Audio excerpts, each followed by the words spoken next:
Hamas സംഘം ഈജിപ്തിൻ്റെ തലസ്ഥാനമായ കൈറോയിൽ എത്തുകയും രഹസ്യാന്വേഷണ വിഭാഗം മേധാവിയായ ഹസൻ റഷാദുമായി കൂടിക്കാഴ്ച നടത്തുകയും ചെയ്തിരിക്കുകയാണ്.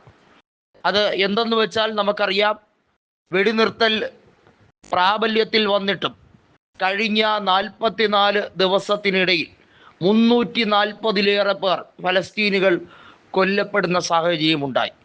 497 തവണയാണ് വെടിനിർത്തൽ ലംഘനം അത് ഇസ്രയേലിൻ്റെ ഭാഗത്തു നിന്നും ഉണ്ടായത്. നിരവധി ഹമാസ് പോരാളികൾ പലയിടത്തായി കുടുങ്ങിക്കിടക്കുന്നു. ഇവരുടെ മോചനം ഉൾപ്പെടെയുള്ള കാര്യങ്ങളാണ് ഹസൻ റഷാദുമായി സംസാരിച്ചത്. നമുക്കറിയാം, ഈജിപ്തിൽ വെച്ചാണ് സമാധാന കരാറുമായി ബന്ധപ്പെട്ട കാര്യത്തിൽ ഒപ്പുവെച്ചത്. ഈജിപ്തിൽ ഇത്തരത്തിൽ ഒരു ചർച്ചയിലേക്ക് പോകുമ്പോൾ ഈജിപ്തിൻ്റെ കൂടി പിന്തുണ ഉറപ്പുവരുത്താൻ വേണ്ടിയുള്ള ശ്രമമാണ് ഹമാസ് നടത്തുന്നത്.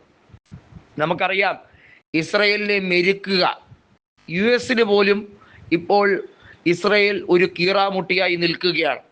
US നിബന്ധനകൾക്ക് വഴങ്ങാതിരിക്കാൻ വേണ്ടിയുള്ള ശ്രമമാണ് ഇസ്രയേൽ നടത്തുന്നത്.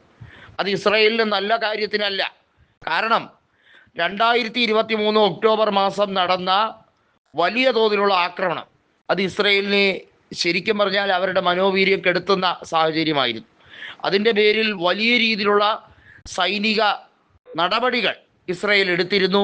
3 ജനറൽമാരെ പിരിച്ചുവിട്ടു. ഇതിൻ്റെ ഉത്തരവാദികളായിട്ടുള്ളവർ ഇസ്രയേലിൽ സൈന്യത്തിൽ കാണില്ല എന്ന് ബെഞ്ചമിൻ നെതന്യാഹു ഉറപ്പിച്ചു പറയുന്നു. പക്ഷേ ഹമാസ് കൃത്യമായി പറയുകയാണ്, ഈ വെടിനിർത്തൽ ലംഘനത്തിന് ശേഷം ഹമാസ് ഒരു രീതിയിലും ആയുധമെടുത്ത് പോരാടാൻ അങ്ങോട്ട് ശ്രമിച്ചിട്ടില്ല.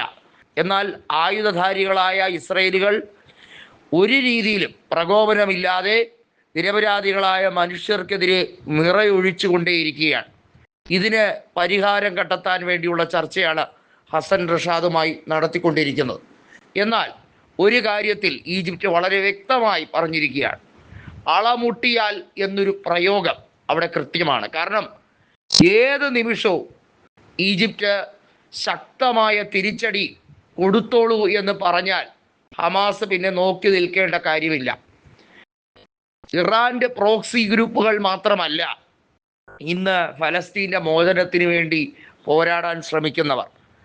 ആ പോരാട്ടത്തിലേക്ക് അടുത്ത പടി കൂടി കടന്ന് പുതിയ ദിശയിലേക്ക് ആ യുദ്ധത്തെ കൊണ്ടുപോകാതിരിക്കണമെങ്കിൽ ഇസ്രയേൽ ആയുധം വെക്കുന്നതാണ്, താഴെ ഉപേക്ഷിക്കുന്നതാണ് നല്ലത്. കാരണം എത്രയെന്ന് പറഞ്ഞാണ് നോക്കി നിൽക്കാൻ കഴിയുക? പിഞ്ചു കുഞ്ഞുങ്ങളുടെ ചോര വാർന്ന ചേതനയറ്റ ശരീരങ്ങൾ ശവക്കൂമ്പാരങ്ങൾ പോലെ ഗാസയുടെ മണ്ണിൽ ഇങ്ങനെ അടുക്കിപ്പിറക്കി വെച്ചിരിക്കുകയാണ്. ഈ കാഴ്ച ലോക മനസാക്ഷിയെ തന്നെ ഞെട്ടിക്കുന്ന സംഭവമാണ്. അവിടെയും ഇസ്രയേലി മാധ്യമങ്ങൾ അതിനെ ആഘോഷപൂർവ്വം കൊണ്ടാടുകയാണ്. ഈ ചെകുത്താന്മാരെ പാഠം പഠിപ്പിക്കാൻ ഏതറ്റം വരെയും പോകുമെന്ന് ഇതിന് മറുപടിയായി ഹമാസ് പറയുകയാണ്. ഹമാസിന് ഇനി മുന്നും പിന്നും നോക്കേണ്ട കാര്യമില്ല. അതുകൊണ്ട് തന്നെ ഈജിപ്തിൻ്റെ വിലയേറിയ വാക്കുകൾക്കായി കാത്തിരിക്കുകയാണ്.